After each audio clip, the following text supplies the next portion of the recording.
Le pays reste au centre des débats après l'adoption le 22 avril dernier par les députés du Bitcoin comme monnaie légale aux côtés du franc CFA. La Centrafrique devient le premier pays africain à en officialiser l'utilisation et le second au monde après le Salvador en 2021. Une décision qui toutefois, les banques centrales occidentales s'inquiètent et notamment parlent de la possible utilisation de ces crypto-monnaies comme étant un moyen de contourner les sanctions russes et la Banque centrale de la sous-région Afrique évoque des sanctions probables ou potentielles à l'encontre de la Centrafrique. Nous en parlons ce soir avec Suzanne Kalalobé, notre journaliste éditorialiste. Bonsoir et bienvenue Suzanne. Bonsoir Armel. Alors à ma droite, j'ai Dominique Yamb Ntimba, il est de la société civile, analyste social. Bonsoir et bienvenue. Bonsoir Madame Gare. Alors voilà, je vous ai déjà eu dans le cadre de cette actualité sur la Centrafrique, notamment l'adoption du Bitcoin. Je vous ai posé la question que je vous repose. C'est une bonne ou une mauvaise chose pour le développement local de la Centrafrique?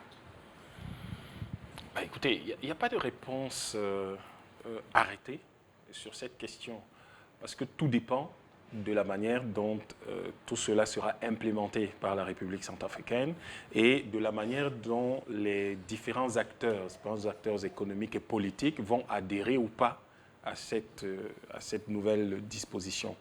Mais peut-être que pour que l'on comprenne très bien, il faut répondre à deux questions.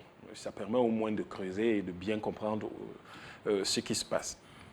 La première, c'est de savoir quel est le contexte monétaire de la RCA. Le contexte monétaire est celui que nous connaissons, à savoir que la RCA n'a pas de monnaie propre. Oui.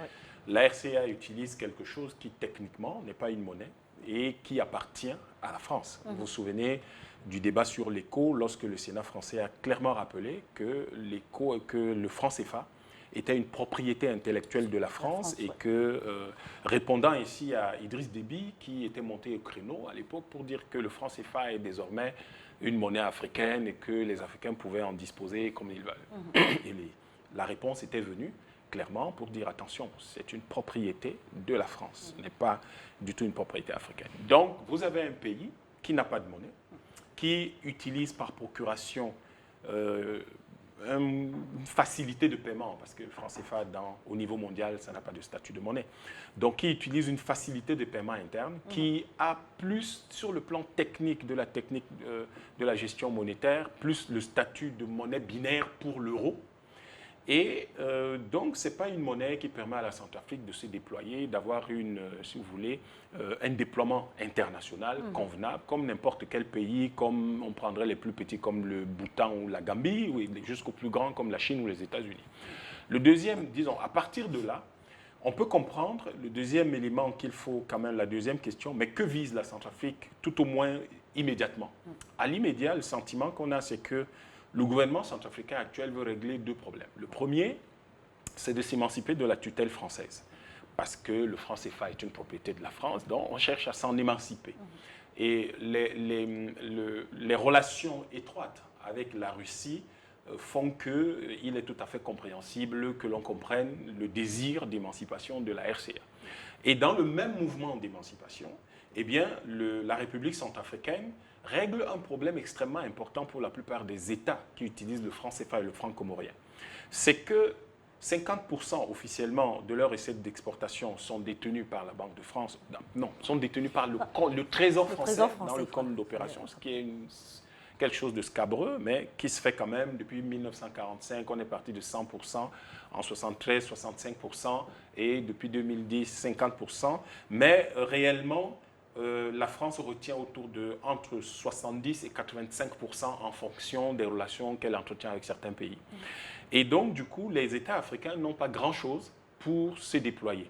Le fait que ces États n'aient pas de monnaie fait qu'elles n'ont pas de politique monétaire. Et quand vous n'avez pas de politique monétaire, vous ne pouvez pas élaborer une politique économique. Vous êtes donc réduit à faire de la comptabilité. C'est d'ailleurs ce que la plupart des États font. Et en plus, vous n'accédez pas à la totalité des ressources qui peuvent être disponibles par l'activité économique de votre pays. Donc, ils s'émancipent de la tutelle française et ils rendent disponible pour la Centrafrique la totalité de leurs recettes d'exportation tant que ces recettes leurs exportations seront payées en bitcoin. Et le bitcoin, donc, qui n'a pas de statut par rapport au compte des opérations, Effectivement. ne pourra donc pas être déposé dans le compte des opérations. Et du coup, la Centrafrique va bénéficier de la totalité de ses recettes d'exportation qui lui permettront donc, certainement, on l'espère et on le leur souhaite, de pouvoir réaliser l'investissement de 42 milliards de dollars promis par le président actuel au cours de ce mandat. Alors, Suzanne, justement, est-ce que c'était la meilleure façon de s'affranchir, comme le dit Yam Timba, de la politique française, de la monnaie française, de l'impérialisme français, en parlant de la monnaie nationale? Je ne sais pas si c'est la meilleure façon, mais tout ça me paraît bien scabreux. C'est le terme que vous avez utilisé tout à l'heure. Parce que qui parle monnaie, même si elle est virtuelle, parle d'échange et parle de la valeur de cette monnaie virtuelle sur le marché interdépendant. Que vaut le Bitcoin? Est-ce que la Centrafrique veut, comme dit M. Yam, préserver soi-disant ses ressources à travers cette monnaie virtuelle, ou elle veut développer des transactions avec cette monnaie virtuelle? Moi, tout ça me semble extrêmement obscur, et n'étant pas économiste, je ne vais pas me lancer dans des analyses comme lui, extrêmement optimiste, qui consisterait à dire que bon, ils vont constituer un fonds de réserve qui va leur permettre de se développer. La Centrafrique ne peut pas se développer seule. Et elle ne peut pas se développer avec une monnaie virtuelle.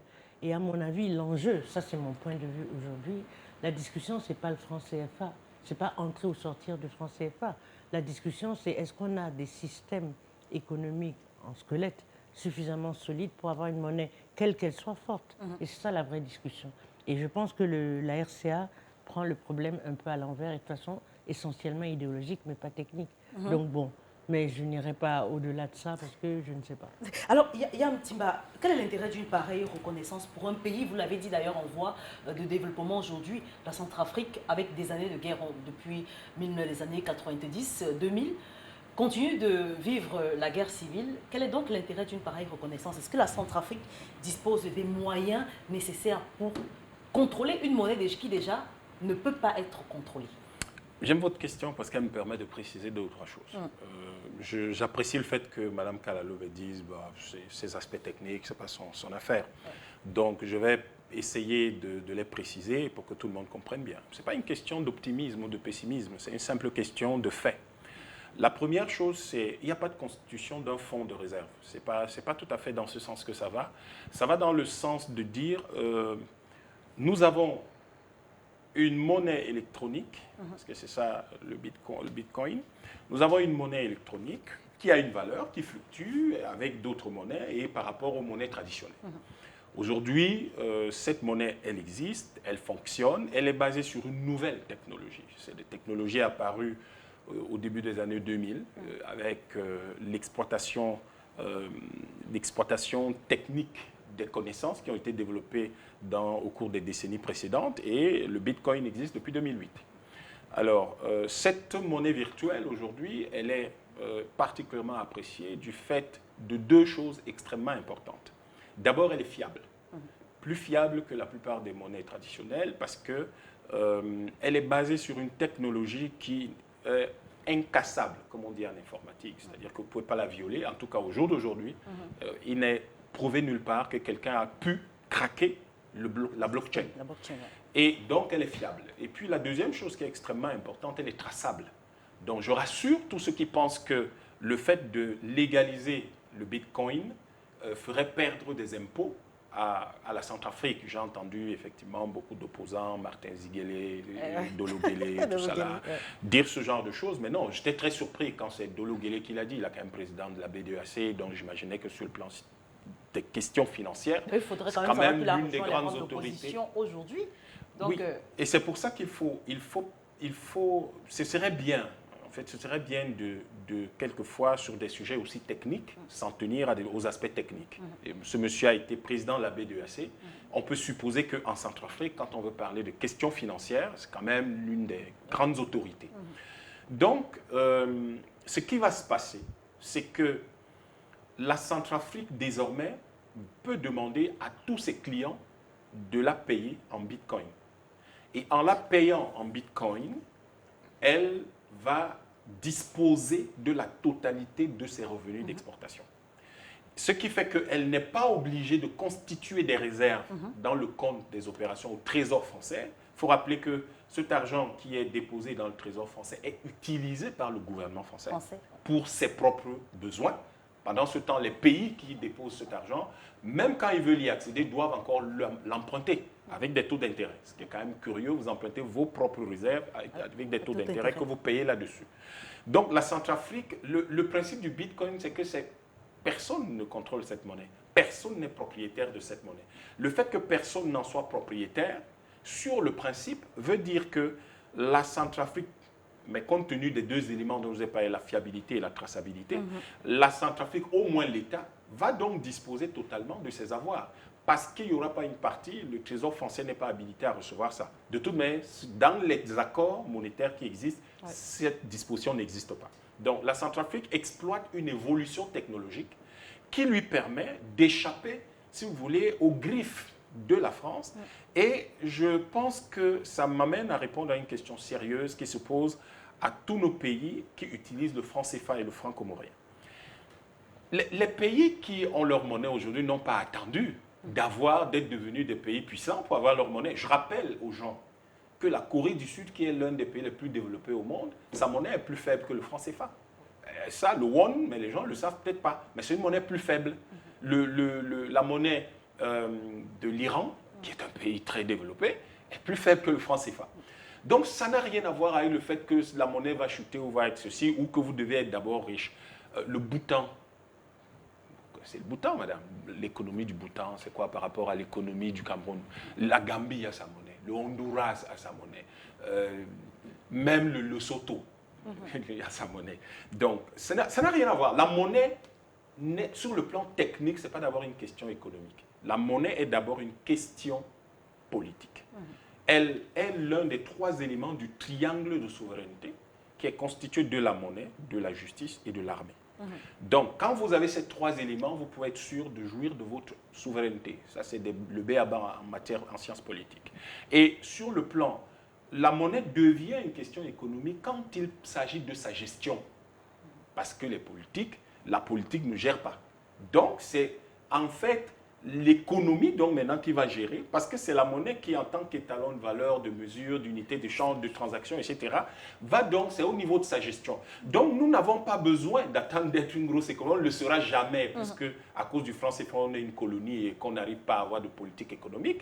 En réalité, c'est la monnaie qui va nous permettre de développer notre économie. Parce que grâce à la monnaie, nous aurons donc une politique monétaire, une banque centrale, première chose, l'institution qui gère donc cette monnaie-là. Nous aurons une politique économique et une politique monétaire, et la politique économique découle de la politique monétaire. Ça, c'est des questions techniques. Donc, dès qu'on a ça, eh bien, à ce moment-là, on peut avoir sa monnaie. La Centrafrique peut décider aujourd'hui.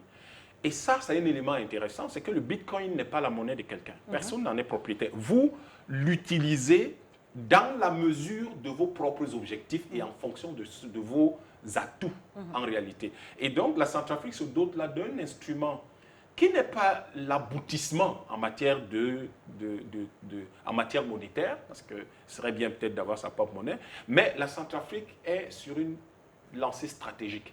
Si je sors du franc CFA aujourd'hui et je crée ma propre monnaie, je suis tellement fragile que je ne suis pas sûr que je ne vais pas subir le coup que la Guinée a subi en 1958.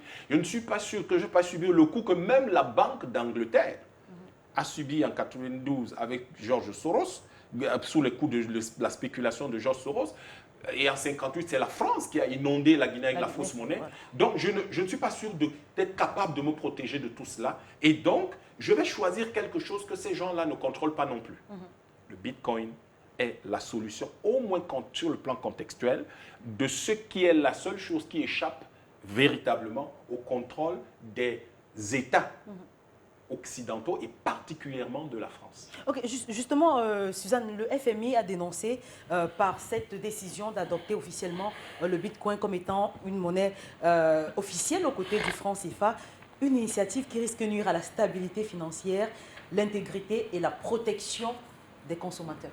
C'est possible, mais j'entends bien M. Yamb développer un argumentaire de technocrate. Mais on sait très bien que tout ça n'est pas que technique. on connaît les interdépendances qu'il y a entre la technologie que vous allez utiliser, soi-disant pour sortir du CFA, et la réalité des autres paramètres ou des autres paradigmes. On constate, si vous voulez, que la RCA utilise, que moi je pourrais considérer utiliser un gadget dont vous dites qu'il n'est contrôlable par personne, y compris par elle-même. Ça peut lui échapper. Dans la période de crise, de déstabilisation, ce bitcoin peut lui échapper. Qui va être fournisseur, qui va produire, qui va exporter, qui va échanger, on ne le sait pas et tout ça reste flou. Et dans tout ce que j'ai pu lire à propos de la crypto-monnaie, si vous voulez, ce que je constate, c'est qu'on s'attache au discours de M. Yang, c'est-à-dire au discours technocratique, comme si un État est au-dessus de la terre et qu'il n'y avait que, je dirais, la technologie qui allait compter. Or, la RCA est dans une situation où il y a interdépendance et il y a interaction avec d'autres structures. Maintenant, c'est vrai qu'il y a un côté idéologique, et là je reconnais bien M. Yang, dans le débat qui est actuellement qu'il faut que les Africains sortent du franc CFA. Et on a l'impression que toute monnaie, entre guillemets, quelle qu'elle soit, est bonne à prendre et pourrait nous sortir de là. Et le FMI et les autres institutions ont beau jeu, si vous voulez, de souligner cela. Mais est-ce que peut-être que ces institutions n'ont pas tort? Peut-être qu'on va encore dos au mur vers une illusion technocratique d'une technologie dont on pense qu'elle peut nous sortir de la dépendance dans laquelle nous nous trouvons. Donc moi, je suis extrêmement, je ne dirais pas réservé, mais je me dis, bon, la RCA, peut-être qu'elle n'a rien d'autre à faire qu'à s'essayer dans des solutions technologiques qui, à mon sens, ne vont pas la sortir de l'imbroglio dans laquelle il se trouve.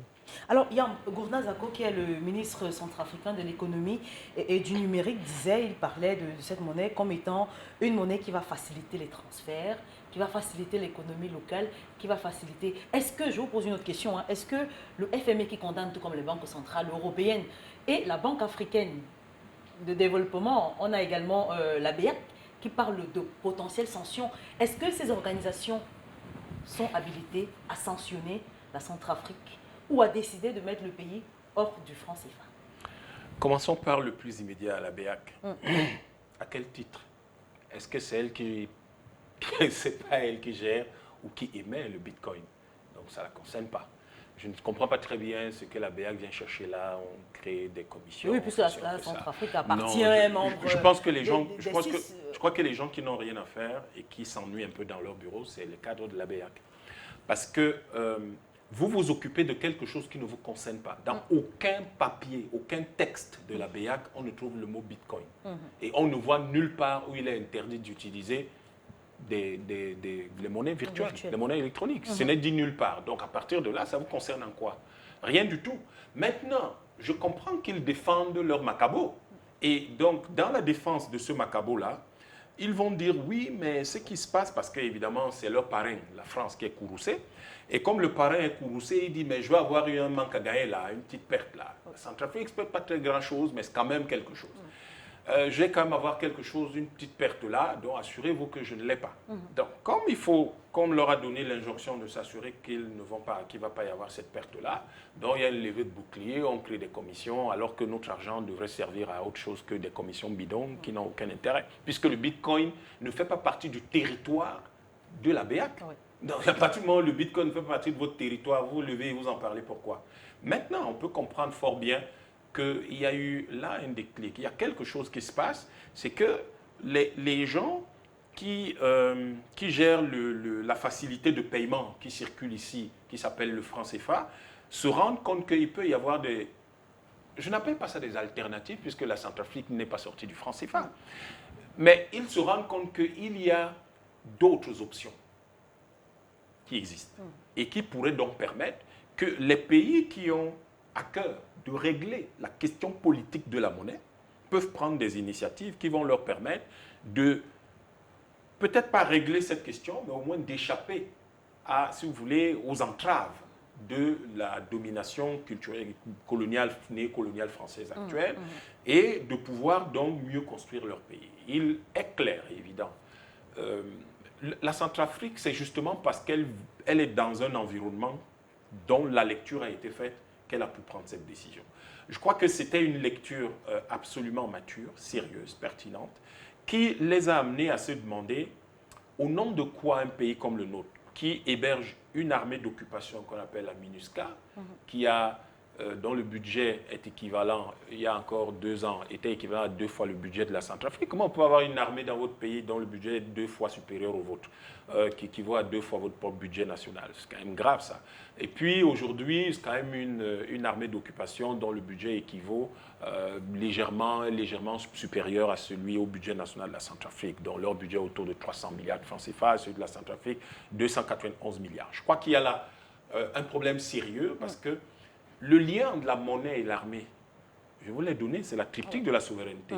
Donc, vous regardez votre pays, vous faites votre matrice SWOT et votre analyse PESTEL, et vous vous rendez compte que sur la partie SWOT, vous avez plus de menaces et de faiblesses que de forces et d'opportunités. Au niveau de la liste PESTEL, quand ça vous pose des questions, c'est comment je peux gagner de l'argent, qu'est-ce qui peut m'en rapporter le plus, qu'est-ce qui me permet d'avoir le plus d'autonomie, etc. C'est des questions techniques de management que vous vous posez.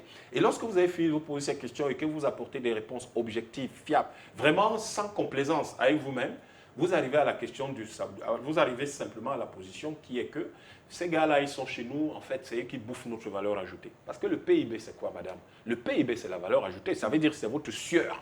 Ouais. Donc, ces gars, ils sont chez vous, ils sont assis chez eux et ils consomment votre sueur. Vous transpirez, vous bossez dur, mais c'est les mêmes qui viennent vous insulter en disant « Ouais, mais ils ne travaillent pas, les Africains, ils sont paresseux. » Justement, c'est les mêmes qui accusent le groupe paramilitaire Suzanne Wagner. Selon eux, la Centrafrique a décidé d'adopter comme monnaie officielle le Bitcoin pour continuer son traité avec les paramilitaires. Et on sait que la Russie aujourd'hui, qui est le père de ces paramilitaires, est sous le coup de sanctions internationales. Oui, mais moi je m'inquiète du discours de M. Yamb, parce qu'il est plus idéologique que économique et objectif.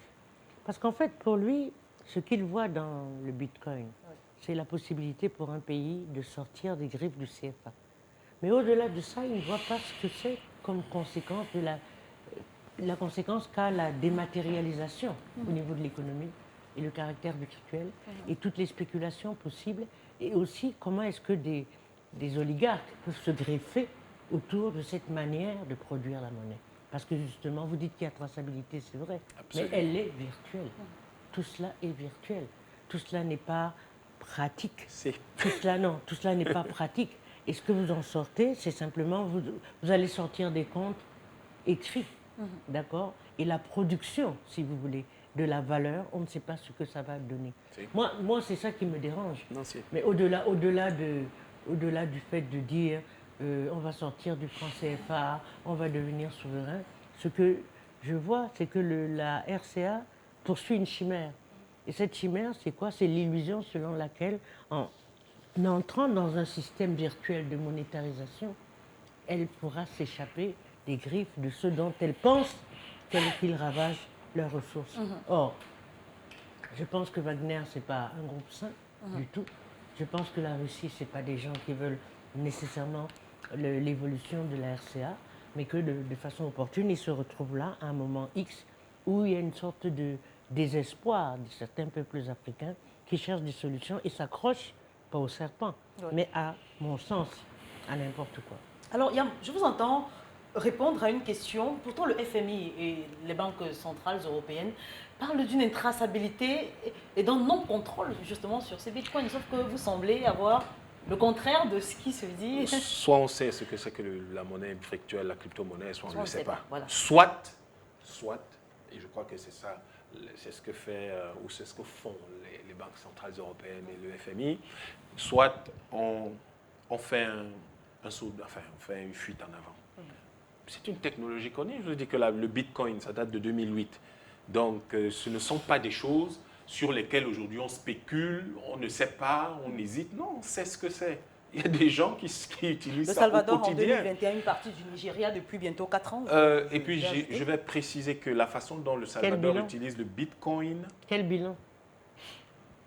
La façon dont, le Salvador, officiellement, il s'en sort depuis 2021, puisque la monnaie continue à être utilisée. Oui, vous avez la parole. Vous avez la parole. Il faut savoir que chacun utilise ce Bitcoin avec ses propres objectifs. Le Salvador utilise le Bitcoin pour faciliter les transferts d'argent entre la diaspora salvadorienne, principalement exilée aux États-Unis, et le pays natal. Et pour faciliter tout cela, ils ont mis en place un fonds de 120 millions de dollars qui devait donc servir, si vous voulez, de caution à tout cela. Ce n'est pas l'option, ce n'est pas comme ça que la Centrafrique voit ça. La Centrafrique estime qu'elle a des partenaires qui lui achètent des matières premières. Et ces partenaires-là peuvent donc, en fait, elle se donne le choix de percevoir les paiements dans la monnaie qu'elle veut. Donc là, elle dit, le Bitcoin devient une monnaie légale, donc je peux aussi percevoir les paiements dans cette monnaie-là. Et le FMI, forcément, va réagir de cette façon. Qu'est-ce qui vous étonne là-dedans? Je crois que l'actualité de ces 3 ou 4 derniers mois nous a montré à suffisance de quel côté souffle le vent et où va le regard du FMI, de la Banque mondiale, du système des Nations Unies de manière générale. Alors, je crois que la présence des Russes en Centrafrique vient compliquer un peu l'analyse et le débat et peut amener les gens à ne pas voir clairement de quoi il est question. Et je suis un peu surpris que ce soit Suzanne Kalalobe qui disent que les Russes ne veulent pas le bien des gens, parce que pour un pays nationaliste comme celui-là, et compte tenu nationaliste aujourd'hui? Non. La Russie a changé. Les paradigmes en Russie ont changé. Ce n'est plus la même Russie. La Russie d'hier... La Russie a changé. La Russie d'aujourd'hui... Elle a vraiment changé. Et la Russie avait déjà eu des prétentions, elle aussi hégémoniques. Ça ne date pas d'aujourd'hui. Moi, je suis africain, je ne les ai pas vus avoir ces prétentions ici. Non. Donc, je m'en tiens à mon environnement. Ils ont leurs prétentions, eux aussi, et ils ont leurs méthodes. Je m'en tiens à mon environnement. Premièrement, la Russie n'est pas arrivée ici en bombardant un pays. Ils ne sont pas venus ici en conquérant. La Russie est arrivée ici invitée. Personne n'a jamais invité aucune nation européenne en Afrique. L'affaire n'est pas terminée, loin s'en faut. Non, c'est pas grave. Et ça ne suffit pas. Moi, je reste sur les faits. Moi, je ne dédouane pas la Russie de ses prétentions. Je ne dédouane personne, je m'en tiens aux faits. D'ailleurs, je ne suis pas là pour prendre position sur ci ou ça. Je suis là pour m'en tenir aux faits. Et c'est ça qui me permet d'ailleurs demain de pouvoir opposer quelque chose à tout ce monde-là. Si demain, la Russie se met à produire des choses qui sont autres que celles pour lesquelles elle a été invitée, j'insiste, la Russie a été invitée, à ce moment-là, je vais lui opposer dans les faits, en lui disant, mais monsieur, mais vous avez été invité, qu'est-ce qui vous prend maintenant de vous comporter comme si vous êtes un conquérant qui a débarqué ici? Non, vous avez été invité. Restez sur les faits, vous pouvez les opposer aux gens. Et dans le FMI, je reste sur les faits, on a vu leur réaction ces derniers temps. Et ce que je leur oppose, c'est, il y a quand même quelque chose d'incroyable dans cette affaire. Les 3 000 milliards de dollars qui s'échangent chaque jour du fait des crypto-monnaies à travers le monde, il est quand même extraordinaire de constater que le FMI estime que la Centrafrique, elle n'est pas qualifiée à pouvoir exercer, à pouvoir jouer dans ce domaine-là. D'abord, la plupart du peuple, et j'ai lu beaucoup d'opposants centrafricains qui ne comprennent pas très bien ce que sont les crypto-monnaies, croient que l'État centrafricain se lançait dans le trading. Pas du tout. Il faut bien relire le texte. L'État centrafricain n'est pas là pour faire du trading de crypto-monnaies. L'État centrafricain essaye à trouver une solution qui lui permet simplement de maîtriser sa trésorerie publique et de ne plus permettre qu'elle se retrouve entre des mains étrangères. Et c'est ça qui me permet de dire une chose, si vous me le permettez, c'est celle-ci. Quand vous arrivez dans votre cuisine, Madame Ga, si vous trouvez un serpent, vous ne l'invitez pas à dîner. Vous lui coupez la tête. C'est tout.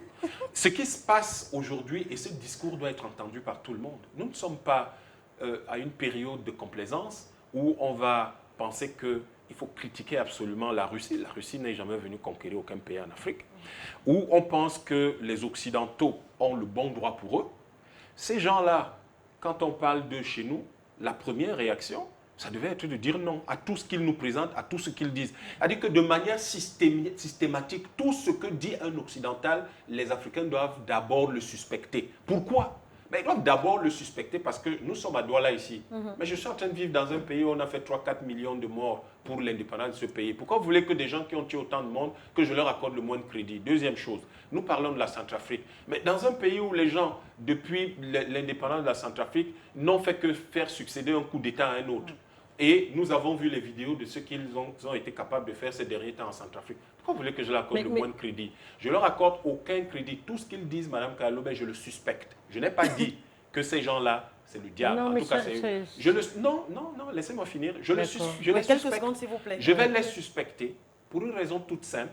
C'est que si quelqu'un entre chez vous et gifle votre père, je ne sais pas comment vous allez lui accorder le moindre crédit un jour. Donc, à partir du moment où ces gens-là ont tué nos pères, les ont mis en esclavage, ont violé nos mères dans les Sixa, je suis désolé, je ne leur accorde aucun crédit. Mais- Je les suspecte en tout. Et s'il y a un moindre moyen de se débarrasser d'eux, ce moyen-là est bon. Souvenez-vous Oui, que mais s'il vous plaît, les mais indépendances de ce n'est tous les pas ça, pays ce grands n'est pas- aujourd'hui, ce n'est on pas- s'est appuyé sur Monsieur quelqu'un Yam, ou sur ce n'est quelque pas chose. ça le débat. Et vous êtes très fort à utiliser ce que j'appellerais des arguments d'autorité et sentimentaux. C'est-à-dire, vous essayez C'est de le dire monde. que... Non, vous êtes très fort pour ça. Le débat n'est pas là. Le débat, c'est de savoir si une république centrafricaine, dans le choix qu'elle fait, est en train de s'outiller ou pas pour se débarrasser de ce que vous appelez Oui. les anciens asservissements. Oui. Moi, je ne le pense pas.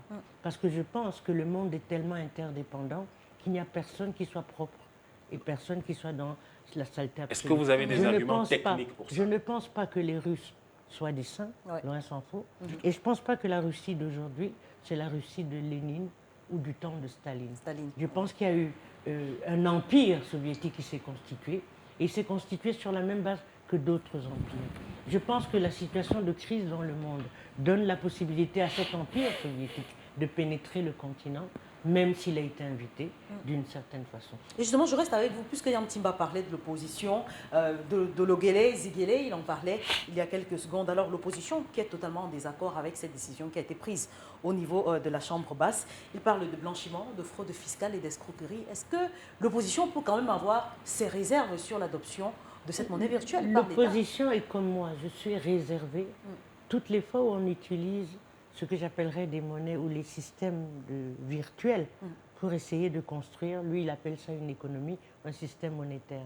Parce que c'est là, dans ce système que gît les meilleures transactions, les meilleures manipulations d'argent et les meilleures, je dirais, tractations et de blanchiment. Et maintenant, moi, je le dis, je soupçonne les oligarques russes d'être dans un système mondial de blanchiment d'argent, mais ils ne sont pas les seuls. Et c'est clair que la RCA peut entrer dedans. Mais je ne crois pas que ce soit le salut de la RCA que ce Bitcoin. Je ne le pense pas. Alors, Maintenant, je ne suis pas économiste et j'aurais du mal à dire c'est bien, Ouais. c'est pas bien. Au Mais je ne sortir, ferai pas comme justement, le discours de Yam. Au sortir justement, Yam Timba, de ce débat, est-ce qu'on se dirigerait pas là vers un continent africain ou un monde virtuel? Parce que je le rappelais, le Nigeria, en majorité, utilise le Bitcoin aujourd'hui, quoique pas encore légalisé comme étant monnaie officielle. Le Nigeria est allé loin. Le Nigeria est le e-naira. Donc la monnaie nationale a sa version électronique. Électronique, voilà, vous Donc, rappelez. je pense que nous devons avancer. Et les avancées ne sont contre personne. Parce que j'ai entendu beaucoup de... Je vois tout le ramdam de la BEAC, j'entends les réactions des Français, et même je vois beaucoup de Camerounais qui montent un peu au créneau. L'évolution de notre continent, ce n'est contre personne à l'extérieur de notre continent. L'évolution de notre continent, c'est pour le bonheur du milliard et demi d'Africains qui vivent sur ce continent. Tout ce qui peut leur apporter du bonheur est la bienvenue. Et tout ce que ce bonheur a pour base leur liberté, leur indépendance, leur souveraineté. N'oubliez jamais, Madame Ga, tout ce qui est nouveau, tout ce qui est révolutionnaire, passe par 3 étapes. Dangereux, putatif, normal. Aujourd'hui, le Bitcoin que la Centrafrique légalise, c'est dangereux. Demain, on va dire, ah ouais, bon, peut-être, pourquoi pas. Et puis après, ça va devenir normal. Les gens vont l'utiliser, ils vont se rendre compte qu'ils vivent mieux. Ce qui se passe, c'est que la Centrafrique a un travail de formation, de sensibilisation, de préparation de son peuple. Et croyez-moi, avec le temps, ça va prendre et ça va marcher. Pour quelle raison ça ne devrait pas marcher? Sur le plan purement technique, économique, la Centrafrique vient de faire quelque chose d'extrêmement intéressant. Prendre un risque, parce que de toute façon, sur cette planète, il n'y a que ceux qui prennent des risques qui obtiennent quelque chose. Et il n'y a que ceux que, quand nous verrons à la fin de l'année les comptes consolidés de la BEAC, et qu'on se rendra compte que la Centrafrique et on regardera sur le terrain les investissements réalisés par la Centrafrique ou pas, à ce moment-là, nous serons fondés à dire que cette loi a été une manipulation du gouvernement. Ou alors, nous dirons honnêtement que, en fait, ce gouvernement, comme de bons joueurs d'échecs, a avancé un pion et ça a été un pion gagnant. Donc aujourd'hui, donnons-leur une chose. Sur le plan technique, purement économique, de la gestion financière, c'est quelque chose qui a de la valeur et qui est reconnu par tous les experts dans ce domaine-là. Maintenant, sur le plan politique, ça peut effectivement faire problème, mais sur le plan politique, il faut former les gens, sensibiliser, secondes, expliquer. on a presque terminé. Voilà, donc il faut expliquer et je crois que ça devrait aller et soyons tranquilles. La Russie ne vient enlever rien à personne en Afrique. C'est à nous, les Africains, notre initiative historique qui va nous permettre de dire à chacun désormais quelle est la place qu'il a chez nous et qu'est-ce qu'il peut faire avec nous. Alors, le gouvernement Touadéra estime que cette démarche place la République centrafricaine sur la carte des pays les plus courageux et les plus visionnaires au monde. Vous êtes d'accord pour sortir Même pas un peu, parce que c'est que de la théorie. C'est M. Yam qui dit que c'est révolutionnaire le Bitcoin. C'est M. Yam qui dit que c'est novateur. C'est lui qui subodore que ça va sortir la Centrafrique de... Mais ce n'est que de la théorie. On n'a pas d'éléments factuels qui puissent nous permettre de penser oui, que... ça dit que l'Assemblée effectivement, nationale centrafricaine s'est empressée de prendre cette parce décision qu'elle sans pense, réfléchir. parce qu'il y a beaucoup de gens qui pensent de manière binaire, c'est-à-dire il faut sortir du franc CFA et tous les moyens sont bons pour en sortir. Et à partir de là, on prend n'importe quelle technologie. Je ne doute pas de la technologie de cette monnaie, je n'ai pas de problème, mais je doute de son efficacité comme acteur développeur de la Centrafrique. Parce que jusqu'à maintenant, le discours de M. Yam n'est qu'un discours idéologique. Ce n'est qu'un discours pour dire que c'est une monnaie qui va servir à la liberté des peuples. C'est lui qui le dit, c'est lui qui le décrète. Les peuples n'ont rien dit et on ne leur a pas demandé. Et n'ont leur pas avis. dit davantage quand il s'agit D'accord. du Non, la question n'est pas là. On ne leur a pas D'ici demandé les leur 6 avis. prochains mois ou d'ici la prochaine année pour Par voir exemple, effectivement fin l'évolution de ou pas l'année. de la décision d'adoption du Bitcoin par la République centrafricaine. Merci à vous, Suzanne, d'avoir été avec nous. Merci Armel. Merci Yam Timba d'avoir répondu présent. Ben, merci. Et merci également à vous d'avoir été avec nous. Et c'est la fin de ce débat qui marque également la fin du prime de l'information sur Dash News. Merci de bien vouloir rester en compagnie de notre programme.